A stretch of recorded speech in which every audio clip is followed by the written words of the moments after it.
Audio Jungle.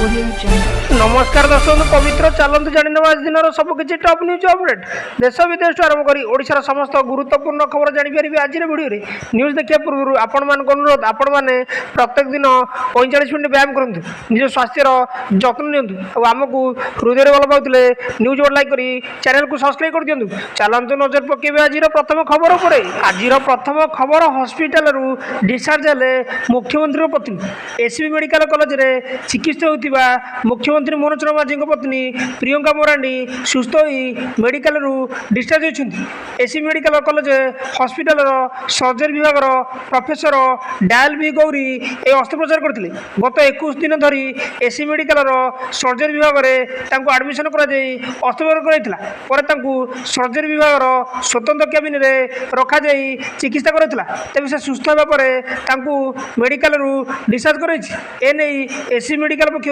एक साम्बादिक सम्मेलन में मेडिकल कॉलेज आसिस्टांट सुपरिटेडेंट डाक्तर ज्योतिर्मय नायक सूचना देते खबर मिली परवर्ती खबर 27 जाए प्रबल वर्षा राज्यर एसबू जिला को वार्निंग जारी कला पाणीपाग विभाग लघुचाप प्रभाव सारा राज्य में मौसुमी वर्षा हो 27 तारीख पर्यंत वर्षा जारी रही आंचलिक पाणीपाग विज्ञान केन्द्र पक्ष पूर्वानुमान कर रविवार उत्तर ओडिशा समेत दक्षिण ओडिशार विभिन्न स्थान में वज्रपात सह वर्षा संभावना रही प्रबल अति प्रबल वर्षा नहीं 3 जिला को ऑरेंज वार्निंग जारी कर जिला गुड़िक केन्दुझर झारसुगुड़ा बरगड़ सेहीपरि प्रबल वर्षा नहीं संबलपुर देवगढ़ अनुगुल मयूरभंज जिला को येलो वार्निंग दिया बेले वज्रपात बालेश्वर भद्रक जाजपुर केन्द्रापड़ा कटक जगतसिंहपुर ढेंकानाल पुरी खोर्धा नयागढ़ गंजाम और गजपति जिला को सतर्क पाणीपाग विज्ञान केन्द्र बोली सूचना मिली परवर्ती खबर डुडुमा जलप्रपात अघटन सुटिंग करुवा बेले भासीगले यूट्यूबर डुडुमा जलप्रपात पुणी अघटन वीडियो शूटिंग बेले जड़े यूट्यूबर डुडुमा जलप्रपात भासीगले यूट्यूबर जन गले ब्रह्मपुर सागर टुडू डुडुमा जलप्रपात उपरे ब्रह्मपुर सागर टुडू एवं कटकर अभिजित बेहरा ड्रोन साहाଯ୍ୟରେ वीडियो शूटिंग करते यही समय माछकुंडी आमर 7 नंबर गेट खोली जलस्तर बढ़ी पर्यटक पानी मेड़ स्थित देखी पार्टी कर अभिजित बेहरा बाहरी आसी बेले सागर भासी जाते तेरे डुडुमा जलप्रपात 550 फुट तौक खसी पड़ा सह प्रखर सत्य सागर निखोज होती सूचना मिली परवर्ती खबर नवीन को भेटिले मोहन 10 मिनिट कले आलोचना हठात नवीन निवास मुआ होते मुख्यमंत्री कारकेड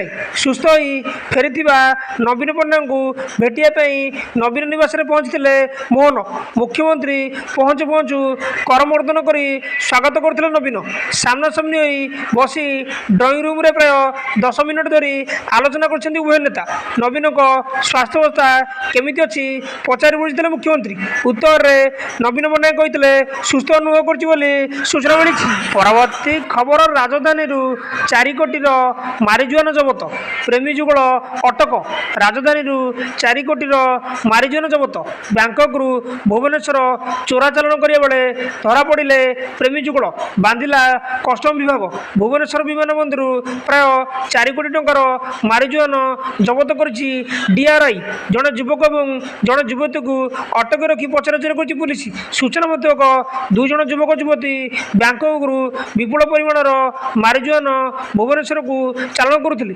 भुवनेश्वर एयरपोर्ट ठारे ए दुई सन्देह कस्टम विभाग किसी अधिकारी जांच करते जांच बेले बाहर प्राय 4 कोटी टंकार मारिजुआन समस्त मारिजुआन को डीआरआई जबत कर घटन संपृक्त युवक एवं युवती को अटक रखी पचराउचरा कर पुलिस यह निशा द्रव्य बैंकक केउ स्थान भुवनेश्वर केउठार चालान होता किए किए ସାମିଲ ଅଛନ୍ତି ତାହାକୁ ନେଇ ଖୋଳତାଡ଼ କରୁଛି ବୁଲିଛି ବୋଲି ସୂଚନା ମିଳିଛି। ପରବର୍ତ୍ତୀ ଖବର, ପ୍ରଥମ ଥର ପାଇଁ ମା ତାରିଣୀଙ୍କ ପୀଠରେ ମିଳିବ ମିସିନ ଚାଳିତ ଅନ୍ନପ୍ରସାଦ। ଗଞ୍ଜାମ ଅଧିଷ୍ଠାତ୍ରୀ ଦେବୀ ମା ତାରାତାରିଣୀଙ୍କ ଭକ୍ତଙ୍କ ପାଇଁ ଖୁସି ଖବର। ପ୍ରଥମ ଥର ପାଇଁ ବାହାରିବ ମିସିନ ଚାଳିତ ଅନ୍ନପ୍ରସାଦ। ଗଣେଶ ପୂଜାରେ ଲାଗୁ ହେବ ବ୍ୟବସ୍ଥା। ଏନେଇ ଗଞ୍ଜାମ ଜିଲ୍ଲାପାଳ ଭି କୀର୍ତ୍ତି ଭାସନ ମା ତାରିଣୀ ପୀଠ ପରିଦର୍ଶନ କରି ବିଭିନ୍ନ ଉନ୍ନୟନମୂଳକ କାମ ତଦାରଖ କରିବା ସହ ଅନ୍ନପ୍ରସାଦ ବ୍ୟବସ୍ଥାକୁ କାର୍ଯ୍ୟକ୍ଷମ କରିବା ପାଇଁ ନିର୍ଦ୍ଦେଶ ଦେଇଛନ୍ତି। ପ୍ରାୟ 1 କୋଟିରୁ ଅଧିକ ଟଙ୍କା ବ୍ୟୟରେ ସ୍ଥାପିତ ଅତ୍ୟାଧୁନିକ ସ୍ୱୟଂଚାଳିତ ରନ୍ଧନ ମେସିନ ମାଧ୍ୟମରେ ଖାଦ୍ୟ ପ୍ରସ୍ତୁତ ହୋଇ ସ୍ୱଳ୍ପ ମୂଲ୍ୟରେ ଭକ୍ତଙ୍କୁ ଯୋଗାଇ ଦିଆଯିବ। ପୂର୍ବରୁ କେବଳ ମାଙ୍କ ଭୋଗ ପରେ ଅଳ୍ପ ସଂଖ୍ୟକ ଭକ୍ତ ଅନ୍ନ ଭୋଗ ପାଉଥିଲେ। ବର୍ତ୍ତମାନ ସମସ୍ତ ଭକ୍ତମାନେ ପ୍ରତିଦିନ ଅନ୍ନପ୍ରସାଦ ପାଇପାରିବେ ବୋଲି କହିଛନ୍ତି ଜିଲ୍ଲାପାଳ ବୋଲି ସୂଚନା ମିଳିଛି। ପରବର୍ତ୍ତୀ ଖବର, 300 ଅଗ୍ନିଶମ ପଦବୀ ପୂରଣ ହେବ। ମୁଖ୍ୟମନ୍ତ୍ରୀଙ୍କ ମୋହନ ଚରଣ ମାଝୀଙ୍କ ବଡ଼ ଘୋଷଣା। ଅଗ୍ନିଶମ ବିଭାଗରେ ଖାଲି 300 ପଦବୀ ଡିସେମ୍ବର ସୁଦ୍ଧା ପୂରଣ ହେବ। ଅଗ୍ନିଯୋଦ୍ଧା ପ୍ରଶିକ୍ଷାର୍ଥୀଙ୍କ ଦୀକ୍ଷାନ୍ତ ସମାରୋହରେ ମୁଖ୍ୟମନ୍ତ୍ରୀ ମୋହନ ଚରଣ ମାଝୀ ଘୋଷଣା କରିଛନ୍ତି। ସେ କହିଛନ୍ତି ଯେ ଅଗ୍ନିଶମ ବିଭାଗ ପକ୍ଷରୁ 911 ଅଗ୍ନିଯୋଦ୍ଧା ପଦବୀ ପୂରଣ ହୋଇଛି। ସେ ଆହୁରି କହିଛନ୍ତି ଯେ ଦକ୍ଷତା ବୃଦ୍ଧି ପାଇଁ ଓଡ଼ିଶାରେ ଏକ ବିଶ୍ୱସ୍ତରୀୟ ସିମୁଲେଟର ପ୍ରତିଷ୍ଠା କରାଯିବ। ରାମଚଣ୍ଡୀରେ ଏକ ଦଳ ଦକ୍ଷତା ଏବଂ ପ୍ରଶିକ୍ଷଣ କେନ୍ଦ୍ର ନିର୍ମାଣ ଜାରି ରହିଛି। କିଛି ଦିନ ତଳେ ମୁଖ୍ୟମନ୍ତ୍ରୀ କହିଥିଲେ ଯେ ରାଜ୍ୟରେ ନିଯୁକ୍ତି ହେବେ 1840 ନୂଆ ଡାକ୍ତରଙ୍କ ସମେତ 5000ରୁ ଅଧିକ ପାରାମେଡ଼ିକାଲ ଷ୍ଟାଫଙ୍କୁ ମଧ୍ୟ ମିଳିବ ଚାକିରି। ସ୍ୱାସ୍ଥ୍ୟ ବିଭାଗର ସମୀକ୍ଷା ପରେ ମୁଖ୍ୟମନ୍ତ୍ରୀ ନିର୍ଦ୍ଦେଶ ଦେଇଥିଲେ ବୋଲି ସୂଚନା ମିଳିଥିଲା। ମେଡ଼ିକାଲ କଲେଜର ପ୍ରଫେସର ପଦବୀ ମଧ୍ୟ ପୂରା କରାଯିବାକୁ ମୋହନ ମାଝୀ ନିର୍ଦ୍ଦେଶ ଦେଇଥିବା କୁହାଯାଇଛି। ଆଦିବାସୀ ଅଧ୍ୟୁଷିତ ଅଞ୍ଚଳରେ ଅଧିକ ଡାକ୍ତର ନିଯୁକ୍ତି ଉପରେ ସରକାର ଗୁରୁତ୍ୱ ଦେଉଥିବା ଜଣାପଡ଼ିଛି ବୋଲି ସୂଚନା ମିଳିଛି। ପରବର୍ତ୍ତୀ ଖବର, ପ୍ରାୟ 40 କୋଟି ଟଙ୍କା ବ୍ୟୟରେ 2 ବର୍ଷ ମଧ୍ୟରେ ନୂତନ ଭବନ ନିର୍ମାଣ ହେବ କହିଲେ ଧର୍ମେନ୍ଦ୍ର ପ୍ରଧାନ। କଟକ ଗସ୍ତରେ ଅଛନ୍ତି କେନ୍ଦ୍ର ଶିକ୍ଷାମନ୍ତ୍ରୀ ଧର୍ମେନ୍ଦ୍ର ପ୍ରଧାନ। ଏହି ଅବସରରେ ସେ ମଧୁପାଟଣା ନୂଆପଡ଼ାଠାରେ କେନ୍ଦ୍ରୀୟ ବିଦ୍ୟାଳୟ 2ର ଦ୍ୱିତୀୟ ସ୍ଥାୟୀ କ୍ୟାମ୍ପସ ନିର୍ମାଣ ପାଇଁ ଭିତ୍ତିପ୍ରସ୍ତର ସ୍ଥାପନ କରିଛନ୍ତି। ପ୍ରାୟ 40 କୋଟି ଟଙ୍କା ବ୍ୟୟରେ 2 ବର୍ଷ ମଧ୍ୟରେ ହେବ ନୂତନ ଭବନ ନିର୍ମାଣ। ଏନେଇ କେନ୍ଦ୍ର ଶିକ୍ଷାମନ୍ତ୍ରୀ ନୂଆପଡ଼ାର ଜନସାଧାରଣଙ୍କୁ ଶୁଭେଚ୍ଛା ଜଣାଇଛନ୍ତି। ସେ କହିଛନ୍ତି ଯେ କଟକର ଜନପ୍ରତିନିଧି ଏବଂ ଅଞ୍ଚଳବାସୀଙ୍କ ଉଦ୍ୟମ କାରଣରୁ ବିଜେପି ସରକାର ଏହାର କାମ ଆଗେଇ ପାରିଛି। ଆଗାମୀ 2 ବର୍ଷ ମଧ୍ୟରେ ପାଖାପାଖି 40 କୋଟି ଟଙ୍କା ଖର୍ଚ୍ଚ କରି ଏଠାରେ ନୂଆ ଭବନ ନିର୍ମାଣ କରାଯିବ। ଶିଶୁ ବାଟିକା ସହ ପ୍ରଥମ ଶ୍ରେଣୀରୁ ଦ୍ୱାଦଶ ଶ୍ରେଣୀ ପର୍ଯ୍ୟନ୍ତ ପାଠ ପଢ଼ାର ସୁବିଧା କରାଯିବ। ଶ୍ରେଣୀଗୃହ ଏବଂ ଛାତ୍ରଛାତ୍ରୀଙ୍କୁ ଉପଯୋଗୀ ହେବା ଭଳି ଆନୁଷଙ୍ଗିକ ବ୍ୟବସ୍ଥା ତିଆରି କରାଯିବ, ଯାହାଦ୍ୱାରା ବର୍ତ୍ତମାନ ପଢ଼ୁଥିବା 400 ଛାତ୍ରଛାତ୍ରୀଙ୍କ ସଂଖ୍ୟା 1000 ପର୍ଯ୍ୟନ୍ତ ବୃଦ୍ଧି କରାଯାଇପାରିବ। ଏହି ବିଦ୍ୟାଳୟ ଆଗାମୀ ଦିନରେ ସ୍ଥାନୀୟ ଅଞ୍ଚଳର ପିଲାମାନଙ୍କୁ ଗୁଣାତ୍ମକ ଶିକ୍ଷା ପ୍ରଦାନ କରିବା ସହ ଶିକ୍ଷା ଆବଶ୍ୟକତାକୁ ପୂରଣ କରିବ। ଏହି ବିଦ୍ୟାଳୟ ଆକର୍ଷଣୀୟ ବିଦ୍ୟା ମନ୍ଦିର ରୂପ ହେବ, ଯାହା ନବ ଓଡ଼ିଶା ନିର୍ମାଣରେ ନିଜର ଗୁରୁ ଦାୟିତ୍ୱ ତୁଲାଇବ ବୋଲି ସୂଚନା ମିଳିଛି। ପରବର୍ତ୍ତୀ ଖବର, ଉପର ମୁଣ୍ଡରେ ପ୍ରବଳ ବର୍ଷା, ବିପଦ ସଂକେତ ଟପିଲା ବୈତରଣୀ। ଆସୁଛି ଆଉ 2ଟି ଲଘୁଚାପ। ଉପର ମୁଣ୍ଡରେ ପ୍ରବଳ ବର୍ଷା, ଉଛୁଳୁଛି ବୈତରଣୀ। ଆଗକୁ ବଡ଼ ବନ୍ୟା ଆଶଙ୍କା। ଭଦ୍ରକ ଆଖୁପଦା ନିକଟରେ ଜଳସ୍ତର 8 ମିଟର ସହ ବିପଦ ସଂକେତ ଛୁଇଁଲା ବୈତରଣୀ। ଏହା ସହ କେନ୍ଦୁଝର ଆନନ୍ଦପୁର ଅଞ୍ଚଳରେ ପ୍ରବଳ ବର୍ଷା ଯୋଗୁଁ ବୈତରଣୀ ଫୁଲିବାରେ ଲାଗିଛି। ଆନନ୍ଦପୁରଠାରେ ବୈତରଣୀ ନଦୀର ଜଳପତନ ବୃଦ୍ଧି ସହ ବିପଦ ସଂକେତ ଟପିଛି। ସେହିପରି କେନ୍ଦୁଝର ତେଲକୋଇ ସାମକୋଇ ନଦୀ ପୋଲ ଉପରେ 2 ଫୁଟର ବନ୍ୟା ଜଳ ପ୍ରବାହିତ। ତେଲକୋଇ ମୁଖ୍ୟାଳୟରୁ 13 ପଞ୍ଚାୟତ ବିଚ୍ଛିନ୍ନ ହୋଇ ପଡ଼ିଛି। କେନ୍ଦୁଝର ଜିଲ୍ଲା ପାଟଣା ବ୍ଲକ ନୂଆପଡ଼ା ସୀତା ନଦୀର ପୋଲ ଉପରେ 3 ଫୁଟର ବନ୍ୟା ଜଳ ପ୍ରବାହିତ ହେଉଛି। ଢିଙ୍କିକୋଟ କପାସପଡ଼ାଠାରୁ ଭୀମକୁଣ୍ଡକୁ ଯୋଗାଯୋଗ ବିଚ୍ଛିନ୍ନ ହୋଇଯାଇଛି। ପାଟଣା ବ୍ଲକର ବିଭିନ୍ନ ଗାଁର ସ୍ଥିତି ବେହାଲ। ବଂଶବଳ ବ୍ଲକରେ ଗତ 2 ଦିନ ଧରି ଲଘୁଚାପ ଜନିତ ଲଗାଣ ବର୍ଷା ଲାଗି ରହିଛି, ଫଳରେ ବହୁ ନଦୀ ଫୁଲିବା ସହ ଅନେକ ସ୍ଥାନ स्थान को जोगाजोग विच्छिन्न पड़ी। औरा ब्राह्मणी नाल पोल उपर 5 फुटर बन्य जल प्रवाहित होती। बैतरणी जलस्तर वृद्धि को देखि प्रशासन तरफ तलिया अंचल लोक सतर्कता कराई सूचना मिली। परवर्ती खबर 25 तारिख पर्यंत चलो चाषी पंजीकरण। खाद्य खाउटीकरण मंत्री कृष्णचंद्र पात्र सूचना। आसंता 25 तारिख पर्यंत चलो चाषी पंजीकरण।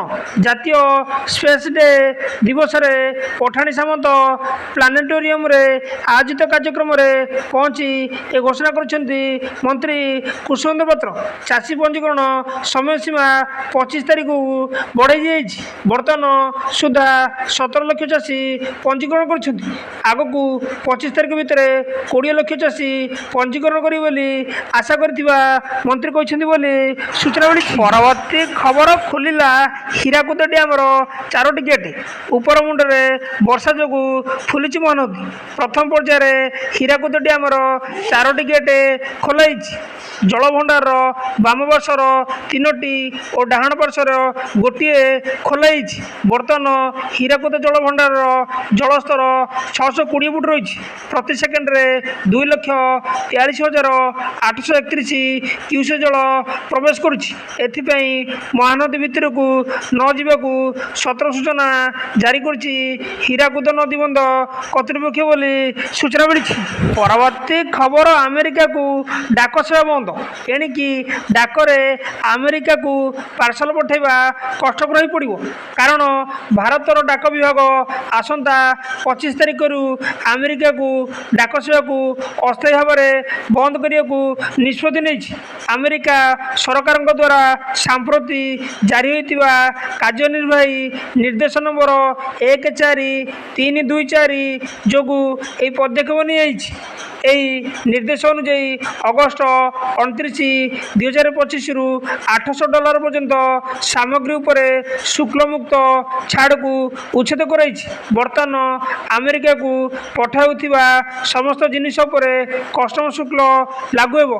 तथापि $100 पर्यंत उपहार सामग्री एवं चिठी डॉक्यूमेंट पूर्वपरी ग्रहण करा जिवो। अमेरिका कस्टम एवं सीमा सुरक्षा सीबीपी किछि निर्देशावली जारी करिछि। किंतु शुल्क संग्रह एवं अन्यान्य वैषयिक प्रक्रिया संपर्क में एपर्यंत परिस्थिति स्पष्ट हो नहीं। ए कारण विमान कंपनी गुड़िक अगस्ट 25, 2025 रु अमेरिका को पार्सल एवं अन्य सामग्री पठा को मना कर सूचना मिली।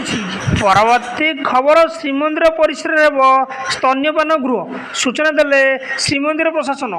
श्रीमंदिर परिसर शिशु तथा माँ मान सकाशे यह स्तन्यपान गृह। श्रीमंदिर प्रशासन पक्षर एने सूचना दी। श्रीमंदिर को प्रतिदिन बहुसंख्यक भक्त श्रद्धालु आसुथिया बेले अनेक माँ निज छोट छोट शिशु को नहीं आसी था।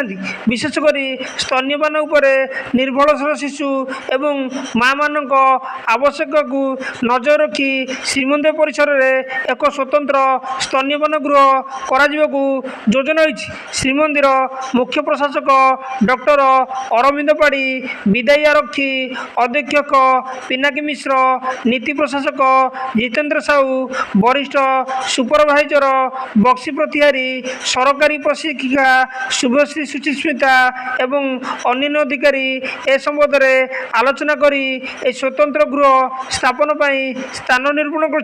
श्रीमंदिर परिसर में प्रशासन शाखा कार्यालय निकट में यह कार्यक्रम को निष्पत्ति होती सूचना मिली। परवर्ती खबर राज्य में बुला कुकुर गणना और बांध्याकरण। गोकुलानंद मल्लिक सूचना। बुला कुकुर नहीं सुप्रीमकोर्ट संसदीय राय पर मत्स्य प्राणी संपद मंत्री गोकुलानंद मल्लिक प्रतिक्रिया। सुप्रीमकोर्ट निर्देश को मत्स्य और प्राणी संपद विभाग कड़ाकड़ी भाव पालन कर। विभाग पक्षर ବୁଲା କୁକୁରଙ୍କ ଗଣନା ବାନ୍ଧ୍ୟକରଣ ଓ ଟୀକାକରଣ କରାଯିବ। ବାନ୍ଧ୍ୟକରଣ ପରେ କୁକୁରଙ୍କୁ ଅଣାଯାଇଥିବା ସ୍ଥାନରେ ପୁଣି ଥରେ ଛାଡ଼ି ଦିଆଯିବ। ଯେଉଁମାନେ ହିଂସ୍ର ଓ ଜ୍ୱଳନ୍ତକ ରୋଗରେ ପୀଡ଼ିତ ଥିବେ ସେମାନଙ୍କୁ ଆଶ୍ରୟସ୍ଥଳୀରେ ନେଇ ରଖାଯିବ। ରାଜ୍ୟରେ ଏବେ 7 ଲକ୍ଷ ବୁଲା କୁକୁର 34,000 ପୋଷା କୁକୁର ଅଛନ୍ତି। ମନ୍ତ୍ରୀ ପୁଣି କହିଛନ୍ତି ଯେ ଏଣିକି ବୁଲା କୁକୁରଙ୍କୁ ରାସ୍ତା କଡ଼ରେ ଖାଇବାକୁ ନ ଦେବାକୁ ମ୍ୟୁନିସିପାଲିଟି ସଚେତନ କରିବ। ଏହା ସହ ପ୍ରତି ମ୍ୟୁନିସିପାଲିଟି ଅଞ୍ଚଳରେ ମ୍ୟୁନିସିପାଲିଟି କର୍ମଚାରୀ ଚିକେନ ମଟନ ଦୋକାନୀଙ୍କୁ ତଦାରଖ କରିବେ। ବଳକା ମାଂସ ଏଣେତେଣେ ନ ପକାଇବାକୁ ଓ ବୁଲା କୁକୁରଙ୍କୁ ନ ଦେବାକୁ ନିର୍ଦ୍ଦେଶ ଦେଇଛି। ସେଥିପାଇଁ ସର୍ବସାଧାରଣ ସ୍ଥାନରେ ଚିକେନ ମଟନ ନ କାଟି ନିର୍ଦ୍ଦିଷ୍ଟ ସ୍ଥାନରେ କାଟିବେ। ଏନେଇ ବିଭାଗ ପକ୍ଷରୁ ସମସ୍ତ ମ୍ୟୁନିସିପାଲିଟିକୁ ନିର୍ଦ୍ଦେଶ ଦିଆଯାଇଛି। ନିର୍ଦ୍ଦିଷ୍ଟ ସ୍ଥାନରେ କୁକୁରଙ୍କୁ ଖାଇବାକୁ ଦିଆଯିବ। ସାମାଜିକ ସଂଗଠନ ଓ ଏନଜିଓ ମାନେ ବୁଲା କୁକୁରଙ୍କୁ ନିର୍ଦ୍ଦିଷ୍ଟ ସ୍ଥାନରେ ଖାଇବାକୁ ଦେବାକୁ ମନ୍ତ୍ରୀ ନିବେଦନ କରିଛନ୍ତି ବୋଲି ସୂଚନା ମିଳିଛି।